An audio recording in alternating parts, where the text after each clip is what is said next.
Cuma bisa diam, nasib istri dan anak Hamka yang ditemukan tewas membusuk. Nasib istri dan anak sulung yang ditinggalkan Hamka untuk selamanya, kini mereka berada di rumah sakit. Saat Hamka ditemukan tewas membusuk di rumah, istri dan anak sulungnya berada di tempat yang sama. Mereka yang masih hidup ditemukan dalam kondisi lemas dan depresi. Bagaimana kabar lengkapnya?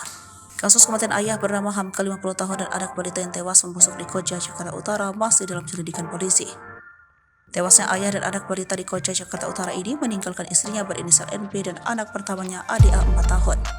Sedangkan istri dan anak sulungnya yang kondisinya masih hidup dalam kondisi lemas telah lebih dulu dievakuasi.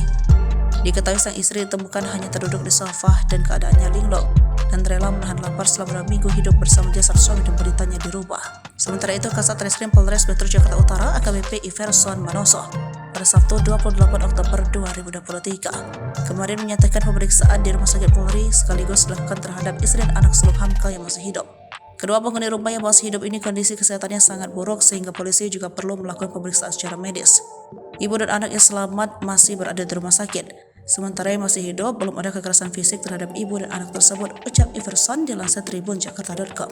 Serta ibu dan anak pertamanya kini mendapat pendampingan dari tim perempuan dan perlindungan anak Polres Metro Jakarta Utara. Setelah 2 pekan, jasad suami baru ditemukan oleh warga dalam kondisi membusuk dan bengkak di dalam rumah di kawasan Tugu Selatan Koja. Menurut kesaksian warga yang diterima jurnalis Kompas TV, saat itu keadaan sang ibu sangat lemas dan depresi. Kendati begitu, istri Hamka tidak menjawab pertanyaan warga yang menemukan di TKP.